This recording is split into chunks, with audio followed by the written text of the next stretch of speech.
She's the woman who says Peyton Manning sexually assaulted her years ago before he went pro. He says he was horsing around with a teammate. And now, in this exclusive interview, she's revealing for the first time what she says happened. This woman is speaking out for the first time on television about what she says legendary quarterback Peyton Manning did to her 21 years ago. I was repulsed.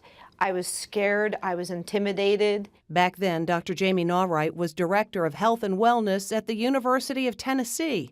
19-year-old Peyton Manning was the school's All-American quarterback, destined for NFL greatness. On February 29, 1996, his injured foot was being examined in the athletic department's training room by Naughright, who holds a doctorate in education.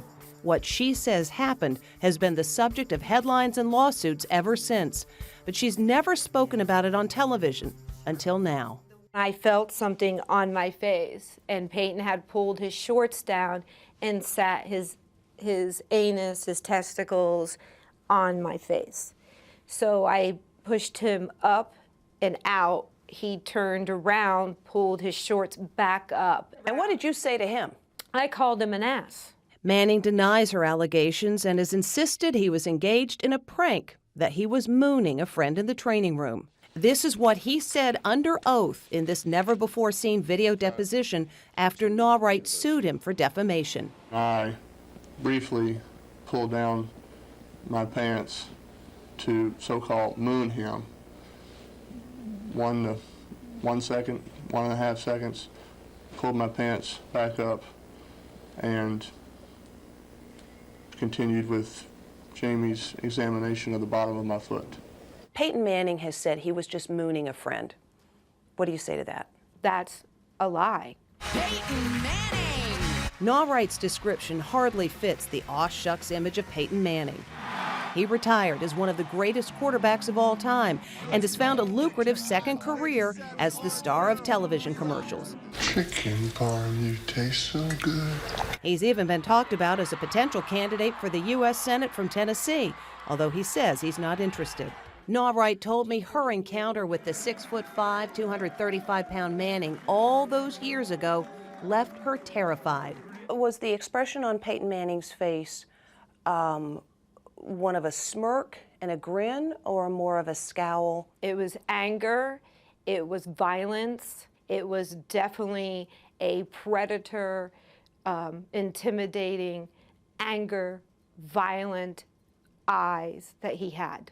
She says she ran into her office and later that night filed this report with the Sexual Assault Crisis Center, telling the crisis counselor she feared for her job, worried, and feared for her life. My boss, when I called him that night, really realized that this was a serious situation. This was a sexual assault, and that he informed me not to call the police or press. She filed an employment discrimination complaint against the University of Tennessee and left the school 1 year later with a $300,000 settlement from the university.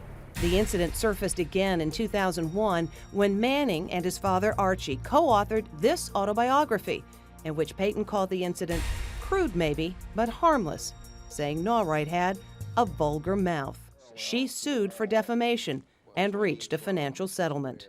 You want your reputation back. When you sit there and you keep coming after me over and over, and you've created a cult of sports fans who hate me from afar. I've had my credit reported as I was deceased. I almost lost my Social Security. I've had my house and car insurance canceled. I've had death threats, and it sure hasn't helped my social life. For Manning, it is the controversy that won't go away. He was still asked about it at the emotional 2016 news conference when he announced his retirement from the NFL. I did not do what has been alleged, and I am not interested in relitigating something that happened when I was 19 years old. And I, kind of like my dad used to say when I was in trouble, I can't say it any plainer than that. In response to Dr. Naughwright's interview with Inside Edition, Manning's attorney says in a statement, Peyton Manning has been absolutely clear. Jamie Naughwright's accusations are false. When her claims were first investigated 21 years ago, she told a very different story. Her current account was invented several years later. Most recently, she left Peyton's mother a vulgar and extremely disturbing voicemail, Ms. Naughright should stop this abusive behavior. You called that number, and it was Archie's house, I think, right? And left a voicemail that did have some coarse language in it. I'm on Ambien, and I had sleptwalked and somehow found that number, and anger and Ambien is not a good combination. Jamie Naughright insists that her account of what happened in the training room has not changed in 21 years, and that to say otherwise is an effort to discredit and smear her as a victim. She says that after all this time, her story should finally be told. The reason why I'm here today is due to the courage and the bravery that the women have come forward with the Harvey Weinstein, the survivors and the victims. And that is really what has brought me here today to discuss that issue. To further bolster their position, Manning's attorney says Dr. Naughwright's version is refuted by Greg Johnson, who was Peyton's roommate at the time, but only spoke out in 2016. He states, quote, he saw what happened and that Peyton did not do what's claimed. At least one other athlete who both Manning and Naughright agree was there has said he didn't see Greg Johnson in the room.